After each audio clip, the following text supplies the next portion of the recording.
আসসালামু আলাইকুম সবাইকে। আজকে ভিডিওতে সবাইকে স্বাগত জানাচ্ছি। আজকে ভিডিও নিয়ে কথা বলবো আমরা ব্যাংকের ভাইবা, সরকারি ব্যাংকের ভাইবার প্রস্তুতি নিয়ে।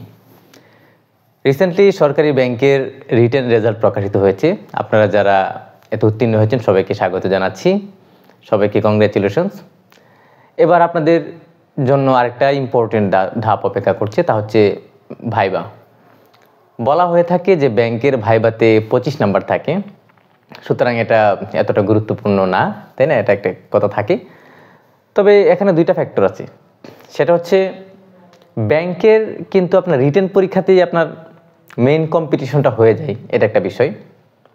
আর ভাইবাতে গড়ে কিন্তু সবাই 17 থেকে 22-23 পর্যন্ত পায়।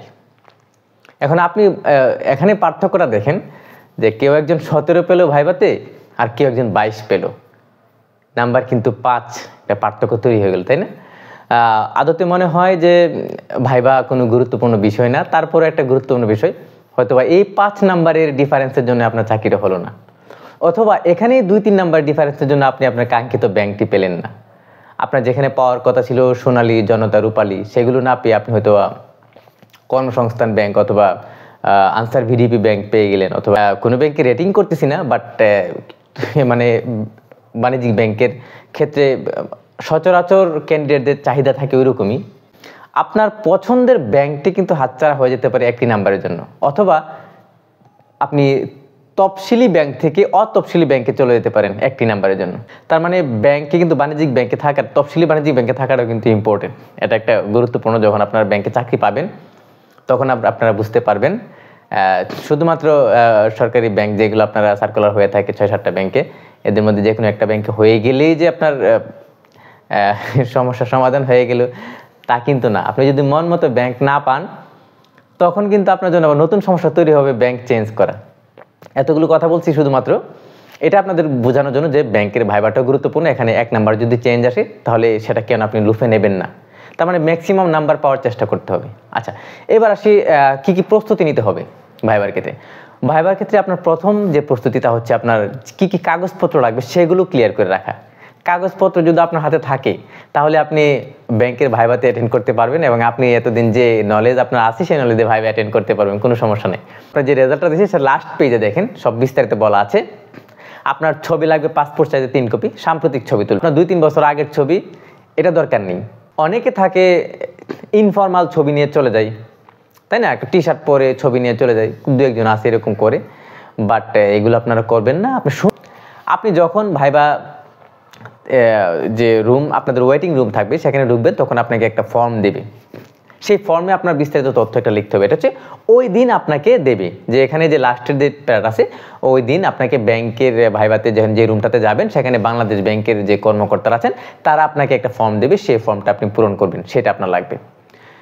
এবার আমরা আসি কি কি কাগজপত্র লাগবে। সেটা হচ্ছে আপনার অ্যাপ্লিকেশনটা লাগবে। অ্যাপ্লিকেশন হচ্ছে আপনার হাতে একটা অ্যাপ্লিকেশন লিখবেন। আমি নমুনাটা দিয়ে দিচ্ছি যে আমি এই পরীক্ষায় উত্তীর্ণ হয়েছি, হয়তো অংশগ্রহণ করলাম, আপনার স্বাক্ষর, এসব আমি নমুনা দিয়ে দিচ্ছি। সেই নমুনা আপনি নিজ হাতে লিখবেন। তার মানে আপনি বাসা থেকেই আগে কিন্তু অ্যাপ্লিকেশন লিখে রাখবেন, এবং তারিখটা দিলেন যেদিন আপনার ভাইবা, ওই দিন তারিখের জায়গাটা ফাঁকা রাখলেন। মোট কথা হচ্ছে আপনি পরীক্ষার হলে যাওয়ার আগে বাসা থেকে, মানে অন্তত আগের দিন ওই অ্যাপ্লিকেশনটা নিজ হাতে লিখবেন, একটা A4 সাইজের পেপারে এটা লিখবেন।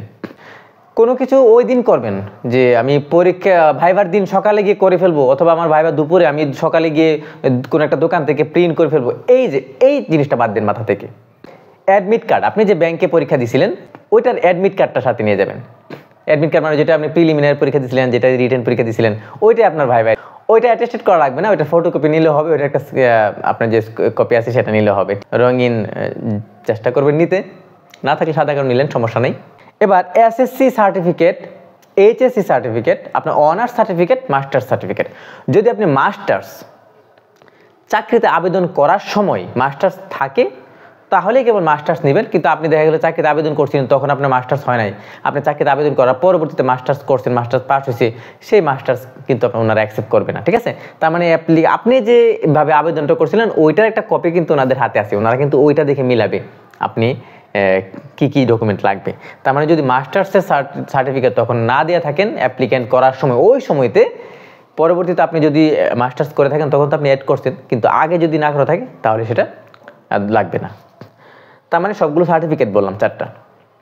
এবার ট্রান্সক্রিপ্টের ব্যাপার বলি। আপনার এসএসসি এবং এইচএসসি ট্রান্সক্রিপ্ট লাগবে না, মানে মার্কশিট লাগবে না, কিন্তু এইচএসসি এবং অনার্স এবং মাস্টার্স এদের ট্রান্সক্রিপ্ট লাগবে। অনার্স পাশে যদি আপনি চাকরি আবেদন করে থাকেন তাহলে সার্টিফিকেটে কিন্তু নর্মালি আপনার কবে রেজাল্টটা পাবলিশ হয়েছে সেটা দেওয়া থাকে না। অনেক ভার্সিটিতে দেওয়া থাকে, কিন্তু বেশিরভাগ ভার্সিটিতে অনার্স সার্টিফিকেটে অনার্সের ডেটটা দেওয়া থাকে না, কবে রেজাল্ট পাবলিকেশন হয়েছে। তো রেজাল্ট পাবলিকেশন ডেটটা ইম্পর্টেন্ট। অনেকে আমার ট্রান্সক্রিপ্টে লেখা ছিল রেজাল্ট পাবলিকেশন ডেট, সেটা লেখা ছিল। অনেকে ট্রান্সক্রিপ্টে রেজাল্ট পাবলিকেশন ডেট দেওয়া থাকে। তো আপনার যদি কোথাও ট্রান্সক্রিপ্ট বলেন আর সার্টিফিকেট বলেন, কবে রেজাল্টটা পাবলিশ হয়েছে সেটা যদি না থাকে, আপনি আপনার বিশ্ববিদ্যালয় থেকে একটা প্রত্যয়ন নিয়ে আসবেন যে আমার অমুক থেকে অমুক পাস করেছিলাম এবং আমার রেজাল্টটা এই তারিখে প্রকাশিত হয়েছিল।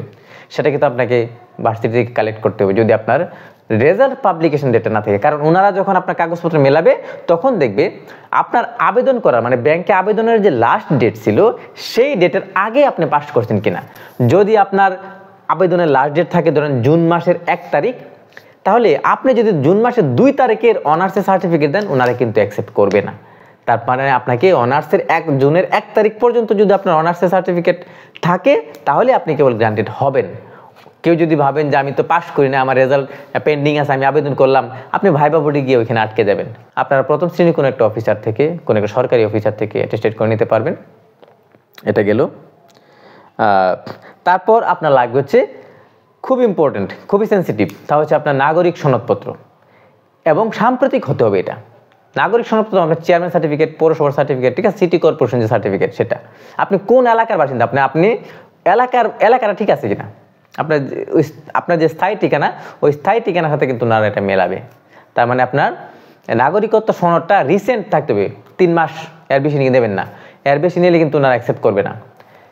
কেউ এর আগেও আসছে যে 6 মাস 1 বছর পুরনো জিনিস নিয়ে গেছে, কিন্তু ওনারা এগুলো অ্যাকসেপ্ট করেন নাই। হয়তো সেখানে যাওয়ার পর ওনারা বাদ করেছে, পরে বলছে যে এত দিনের মধ্যে 7 দিনের মধ্যে এটা জমা দিতে হবে, তো 3 দিনের মধ্যে এটা জমা দিতে হবে।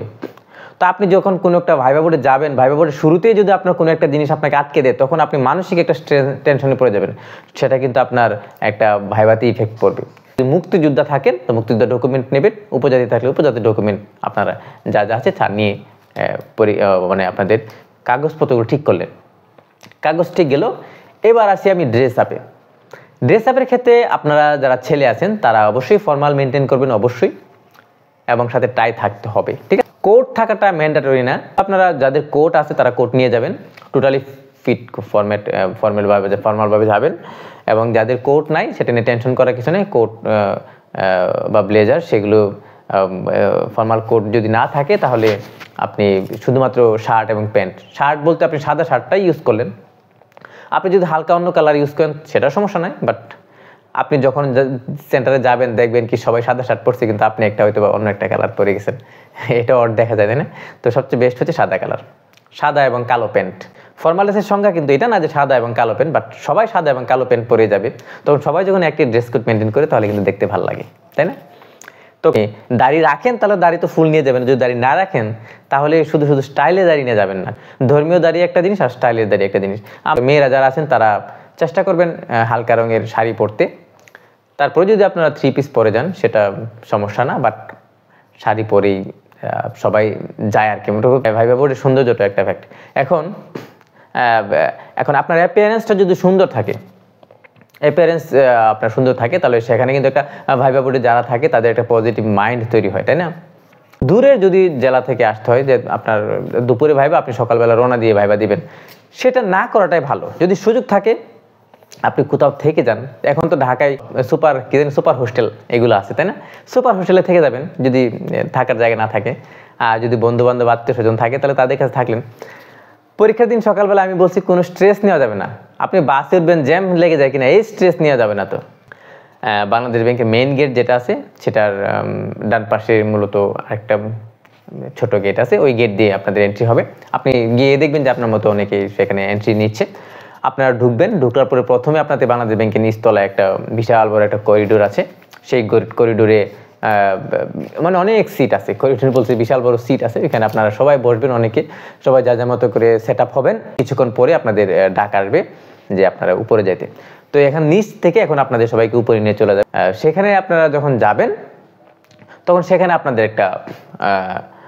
একটা ফর্মাল অডিটোরিয়াম, যেখানে মিটিং হয়ে থাকে বাংলাদেশ ব্যাংকের, সেরকম একটা অডিটোরিয়াম আপনাদের নিয়ে যাবে। তো বাংলাদেশ ব্যাংকের ভিতরের একটা কথা বলে আর কি, বাংলাদেশ ব্যাংকের ভিতরে ঢুকে আপনাদের ভালো লাগবে যে একটা ব্যাংকের কারুকাজ, ভিতরে ইন্টেরিয়র ডিজাইন এত সুন্দর। আপনারা ভাইবার ওই রুমটাতে ঢুকবেন। এখন আপনারা কিন্তু একটু আগে নিচে কিন্তু ছিলেন করিডোরে, এখানে নিজেদের মতো রেডি হচ্ছিলেন।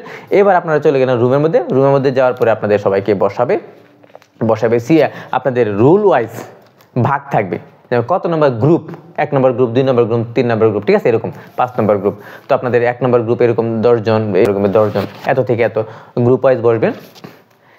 এবার আপনাদের যাওয়ার পরে প্রথমে বলছিলাম বাংলাদেশ ব্যাংকে একটা ফর্ম দেবে, এবার আপনাকে একটা ফর্ম দেবে, আর আপনার যে কাগজপত্র আছে ওনারা বাংলাদেশ ব্যাংকের অফিসাররা একজন করে ডাক দিবে রুল ওয়াইজ। আপনারা তখন যাবেন, আপনাদের কাগজপত্র জমা দিবেন, আর যে ফর্মটা আপনাকে দেবে সেই ফর্মটা আপনারা পূরণ করবেন। সেই ফর্মের মধ্যে আপনাকে নিজের সব নাম ঠিকানা লিখতে হবে, এবং আপনি যে পরীক্ষা দিয়েছিলেন রিটেন পরীক্ষা, একটা অনুবাদ অথবা রিটেন পরীক্ষার একটা লেখা আপনাকে লিখতে দিবে, ঠিক। রিটেন পরীক্ষার একটা ফোকাস রাইটিং এর মধ্যে কি কি শব্দ থাকে, এই শব্দগুলো আপনাকে লিখতে দিবে। মোট কথা আপনার হ্যান্ড রাইটিং বাংলা এবং ইংলিশে একটা জায়গায় ওনারা লিখে দিবে একটা প্রিন্টেড, আপনারা প্রিন্টেডটা দেখে খাতায় লিখবেন ওই ফর্মটাতে। এখন এই ফর্মটা আবার জমা দিয়ে দিবেন। এই ফর্মটা জমা দিলে আপনার রোল খুঁজে ওই খাতা, আপনি যে রিটেন খাতা দিয়েছিলেন ওই খাতাটা নিয়ে এসে এক্সামিনার বাংলাদেশ ব্যাংকের অফিসার যারা আছেন ওনারা কিন্তু আপনার ওই ফর্মটা নেবে এবং আপনার খাতা নিয়ে মিলাবে যে আপনি সেই রিটেন পরীক্ষা দিয়েছেন কিনা। আপনার লেখা কিন্তু মিলাবে, আপনার ছবিটিও সব তো মিলাবে, সাথে আপনার রিটেনের সাথে আপনার লেখা কিন্তু মিলাবে। সুতরাং এখানে ফ্রড ফর্জারি করার সুযোগ নেই। এটা গেল। এখান থেকে যখন আপনাদের সব ওকে হয়ে যাবে, আপনার কাগজপত্র সব ঠিক আছে, তারপরে এখান থেকে আপনাদের ডাক শুরু হয়ে যাবে। 2 জন 3 জন করে ডেকে নিয়ে যাবে। ভাইবা বোর্ডে থাকবে 3 থেকে 4 জন, আপনাদের এখান থেকে নিয়ে যাবে। এবার আসি পরীক্ষায় কি কি প্রশ্ন করবে। আসলে পরীক্ষায় ভাইবা বোর্ডে এই অ্যাটেন্ড করার চেয়ে আগের প্রস্তুতিটাই বেশি গুরুত্বপূর্ণ। তাই আসলে অনেকগুলো কথা বললাম যাতে আপনাদের অনেক কিছু বুঝতে সুবিধা হয়, অনেক লেন্দি হয়ে যাচ্ছে হয়তোবা। প্রস্তুতির ক্ষেত্রে আপনাদের প্রথমে জানতে হবে বাংলাদেশের ইতিহাস, বাংলাদেশের ঐতিহ্য, বাংলাদেশের মুক্তিযুদ্ধ, ঠিক টার্মগুলো সম্পর্কে কনসেপ্ট থাকতে হবে। আপনার নিজ এলাকা সম্পর্কে থাকতে হবে, নিজ এলাকায় মুক্তিযুদ্ধে কোন সেক্টরে ছিল, মুক্তিযোদ্ধা কারা ছিল, কোনো রাজাকার ছিল কিনা, আপনার এলাকায় নদ নদীর নাম, আপনার এলাকায় বিখ্যাত ব্যক্তিদের নাম, বিখ্যাত ব্যক্তির কেন কোনো একটা লেখক আছে কিনা। মোট কথা আপনার এলাকা সম্পর্কে, আপনার জেলা সম্পর্কে একটা সম্যক ধারণা, আপনার জেলার নামকরণ, আপনার জেলা কবে প্রতিষ্ঠিত হয়েছে, আপনার জেলার সম্পর্কে বিস্তারিত আপনি নলেজ নেবেন, এগুলোতে যেন না আটকাতে পারে। কিছু কিছু বিষয় থাকে যে আসলে না পারলেও হয়, কিছু কিছু বিষয় থাকে পারতেই হয়, তাই না? এখন আপনাকে যদি বলা হয় বাংলাদেশের রাষ্ট্রপতির নাম কি, আপনি যদি না পারেন তাহলে তো সেটা গ্যারান্টেড হবে না। আপনাকে যদি বলা হয় বাংলাদেশ ব্যাংকের গভর্নরের নাম কি, আপনি ব্যাংকের পরীক্ষা দিতে গেছেন, এটা কিন্তু মিস করা উচিত হবে না, তাই না? এখন আপনি ব্যাংকের চয়েস লিস্ট থাকে, যেহেতু সমন্বিত কম্বাইন্ড ব্যাংক এখানে, তো এখানে আপনাকে গেলে জিজ্ঞেস করবে আপনি প্রথম চয়েস কোনটা দিয়েছিলেন। আপনি যদি সোনালী ব্যাংক প্রথম দিয়ে থাকেন তাহলে সোনালী ব্যাংক সম্পর্কে একটু বেশি জানতে হবে, অন্য ব্যাংক সম্পর্কে জানবেন মোট কম, বাট যে ব্যাংক আপনি চয়েস দিচ্ছেন প্রথম, সেই ব্যাংক সম্পর্কে আপনার বিস্তারিত জানতে হবে। ওই ব্যাংক কবে প্রতিষ্ঠিত হয়েছে, ওই ব্যাংকের নামকরণ কীভাবে হলো, কি কি ব্যাংক নিয়ে ওই ব্যাংক গঠিত হয়েছে, ওই ব্যাংকের বর্তমান চেয়ারম্যানের নাম কি, এমডির নাম কি, বেসিক কিছু কথা, এগুলোই তো, খুব বেশি জটিল কিছু না।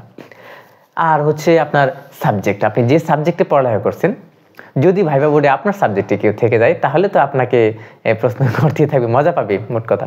অথবা যদি আপনি খুব আননোন কোনো সাবজেক্ট থেকে পড়ে আসেন, অ্যাপ্লাইড সাবজেক্ট থেকে পড়ে আসেন, ভাইবা বোর্ডে ওনারা আপনার কাছে অনেক কিছু জানতে চায়। এইভাবেই কিন্তু হয়। আর সাম্প্রতিক কি কি ইস্যু তৈরি হচ্ছে, আন্তর্জাতিক কি কি বিষয় চলতেছে, আন্তর্জাতিক কি কি ইকোনমিক্যাল কি কি ব্যাপার ঘটতেছে।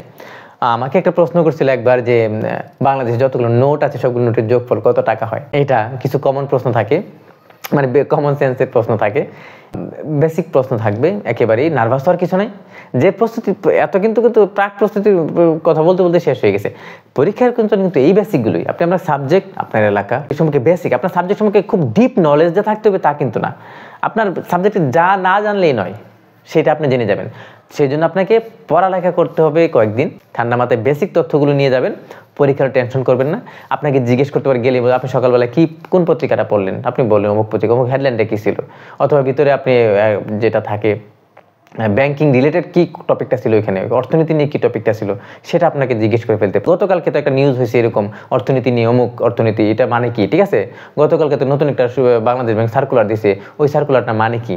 তার মানে কয়েকটা দিন পেপার পড়তে হবে, অর্থনীতি নিয়ে একটু ঘাটাঘাটি করলে বেসিক নলেজটা আপনাদের ক্লিয়ার থাকলো। ও হঠাৎ হঠাৎ করে জিজ্ঞেস করতে পারে আজকে বাংলা কত তারিখ, অথবা আজকে আরবি কত তারিখ, ঠিক আছে। পত্রিকাতে কিন্তু এগুলো থাকে, হ্যাঁ। অথবা আরও বেসিক কিছু কমন প্রশ্ন, একেবারেই নার্ভাস হওয়া যাবে না। কোনো কঠিন প্রশ্ন যদি ওনারা করে থাকে, আর যদি আপনারা নাও পারেন সরি বলবেন, কোনো সমস্যা নেই। সব কিছু মিলিয়ে আপনাদের অ্যাপ্রোচটা ঠিক ওভারঅল এভাবে যদি পরীক্ষাটা দিয়ে আসতে পারেন, ইনশাল্লাহ আপনাদের ভাইভাতে ভালো নাম্বার থাকবে।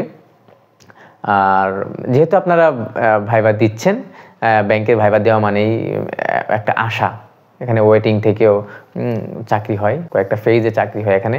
তো ভাইভাটা দেন, একটা ভাইভা দিয়ে আবার নতুন করে অন্য একটা অফিসার হলেও সিনিয়র অফিসার এর জন্য প্রস্তুতি নেওয়া শুরু করবেন। এভাবেই একটা চলবে সাইকেল, ভাইভা দিতে থাকবেন, প্রস্তুতি নিতে থাকবেন, এভাবেই কিন্তু চলবে, থেমে যাওয়া যাবে না। একটা ভাইভা দিয়ে ঘুমিয়ে পড়া যাবে না। অফিসার হয়ে গেলে শেষ না, সিনিয়র অফিসার হওয়া লাগবে। সিনিয়র হয়ে গেছেন শেষ না, সিনিয়র অফিসার হয়ে ক্যাডার হওয়া লাগবে। প্রস্তুতি শেষ নাই। আশা করি আপনাদের কিছু বিষয় ক্লিয়ার করতে পেরেছি আমি। তারপর যদি কোনো প্রশ্ন থাকে সেটা জানাবেন। সবাইকে ধন্যবাদ, ভালো থাকবেন।